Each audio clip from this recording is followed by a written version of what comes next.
What is up, guys? It's the Sound Alchemist here with Gershwan. and today we're back at it to answer more spicy questions in another episode of For the Greater. This is a video series where we answer the questions left by you, the viewer. If you have a question for us, comment down below. Put a question in front of your question because we get those questions first. We also have super thanks if you guys want to support the channel. If you enjoy our videos, you can send us a super thanks. And if you do, you can ask us anything. We'll answer it guaranteed in the next episode. You also don't have to ask anything. If you just want to support the channel because you like listening to us, you could also do that too. But that brings us to the question by C.A. Tess. He asks, is the Golden Throne made out of the same material as pylons that were on Cadia? And if it is, could a blank, such as a psychic null, sit on the Golden Throne to close the warp tear on Holy Terra? Really good question. Yeah, so there's a lot there to talk about. So first and foremost, the Golden Throne is of some unknown origin. Right. It is highly inferred that it is Old One technology and that it's used as a conduit for psychic power. So in that statement there, we can already kind of debunk that it's an anti-psyker type thing, such as a chair for a blank or a null to sit upon to shut the throne. Right, it couldn't happen, right? No, because, I mean, the Emperor's first thought process and overall intention for this chair, or the throne, whatever you want to call it, was for Magnus the Red to sit on it, and for him to essentially power it with warp capabilities. So it would almost work kind of like a battery. Right, yeah.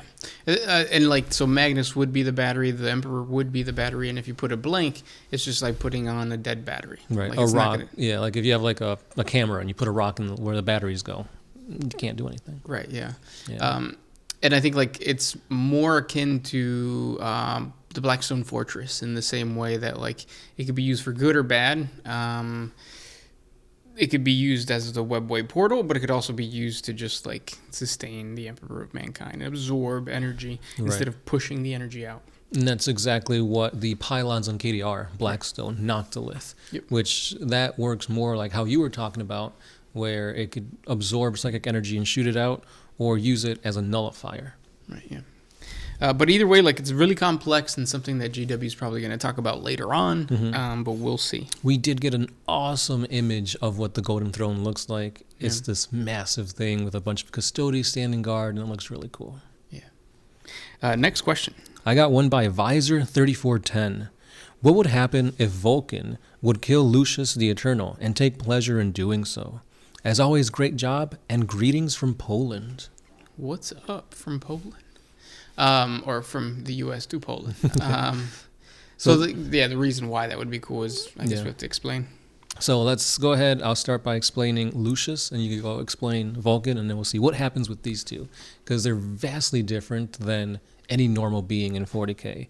So Lucius the Eternal is a Slaneshi follower of the Emperor's Children Space Marines, or Chaos Space Marines for that matter, and he has an ability that Slanesh has bestowed upon him where whenever somebody bests him in combat, which is pretty rare, and they take pleasure in doing so, they slowly transform into Lucius themselves, and their visage becomes a face of like agony and screaming on his armor.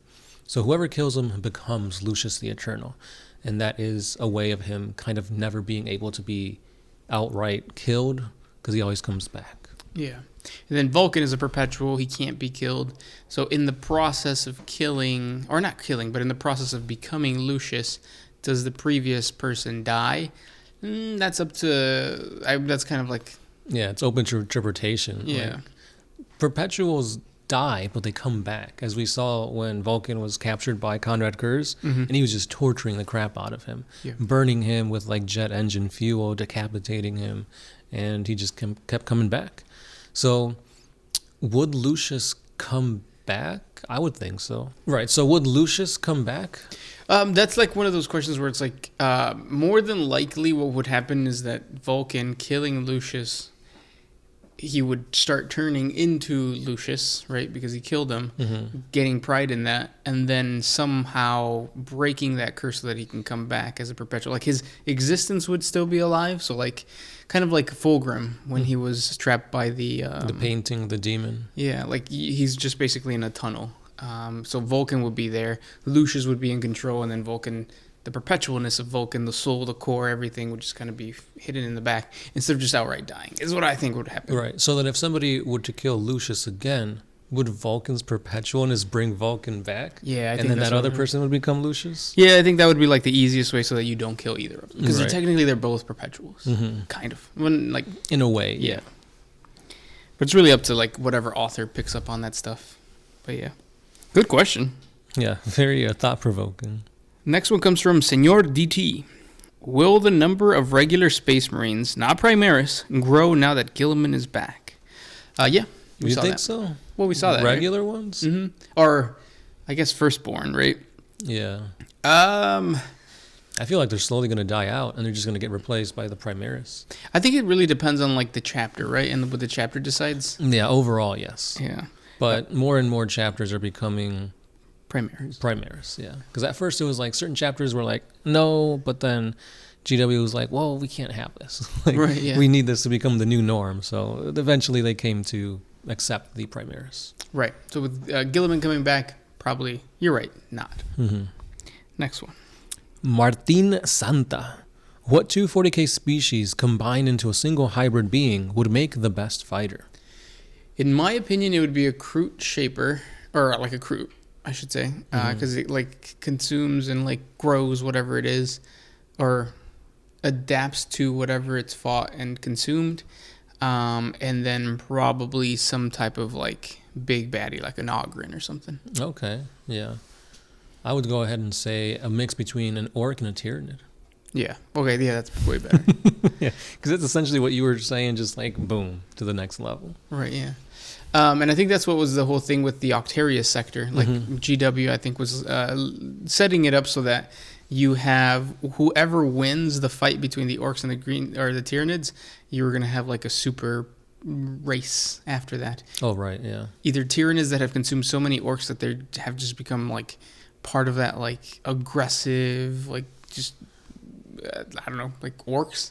Yeah, they become orcs. Or just orcs that now have adapted to killing bugs, adaptable bugs. So they're as adaptable as, yeah. Yeah, just imagine like when an orc dies, the spores are just like better equipped to combat whatever killed them. The only thing I would add is some type of psychic thing, like maybe an Eldar. An Eldar and orc, maybe? I don't know. Maybe, yeah. Next one. This one is by DFool06. Since the planet Cadia has been destroyed and the Indomitus Crusade is now ended, what would happen to the remaining survivors of this Cadian Imperial Guard regiment moving forward? Are they now extinct, or will they get implemented into other crusades? Well, GW has already said that Cadia is still, like the Cadian Guard is still fighting on Cadia, and it's a demon planet now. They're just like doing their thing. The Cadian Guard that was outside of Cadia fighting within like the sector, they're still around. They're still fighting. That's why the Cadian Guard aren't like destroyed. You can still play them. We still see new art for them and stuff like that. I believe there's still rules for them coming out in the 9th edition codex for the Imperial Guard. Yeah. So yeah, they're still there. And then, good question. Next one comes from Random Mechanicus Guy. Why does everyone seem to hate the Ultramarines? They're just the poster boys. Yeah, they're the face of Space Marines. Whenever you think Space Marines, you think of the blue guys. You think of the Smurfs. They're just very generic and kind of like great at what they do. But at the same time, I feel like they're also the punching bag. Yeah. Like whenever there's like time for like a Xenos to shine, the Ultramarines get their butt kicked. Right. But then when it's time for the Ultramarines to shine, they're like nigh impossible to kill. Yeah. So it's like two heads of a coin that is never consistent. Right. Yeah. And it kind of sucks too because like the Ultramarines themselves, like they have really good, like whenever we talk about homebrew chapters, we always talk about theme or some type of like gimmick that your chapter should have. The Ultramarines have a good one. It's Rome. Right. And I think that's really cool. And something that people should like experiment with and like grow and stuff like that. But then at the same time, it's like you can't because it's Ultramarines and they're just generic kind of thing. I don't know. It's weird. Yeah. It's a love-hate relationship. Next question. This one's by Doc Crack. Are there zombies in 40k? Yes, a ton. Basically, any variety of zombie you can think of, they're there. Nurgle zombies are rampant. Regular zombies are also there. Yeah, any type of zombie you want, there's a way to make it happen in 40K. Yep. I think we have a 40 Facts video on it. If you check out 40 Facts and lore on zombie something. I know I covered it in a Halloween themed special, yeah. Yeah. And this will be the last question by JB or JG. Pariah Space Marines. Thoughts?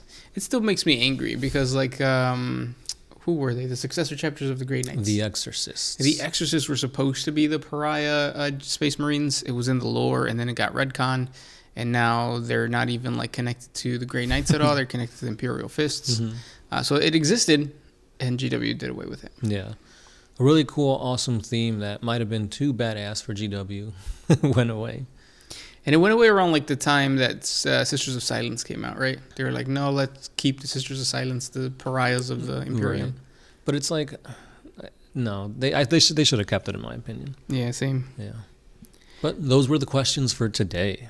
If you guys have more questions for us, please comment down below. Thank you guys so much for listening and watching. Thank you for the super thanks, and we'll talk tomorrow. Yeah, if you guys made it to the end of the video, be sure to answer this question. How many jackets am I wearing?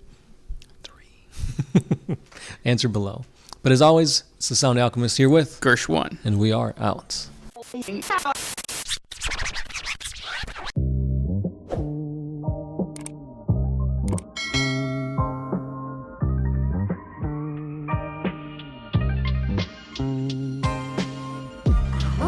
used to put my freedom first in any situation.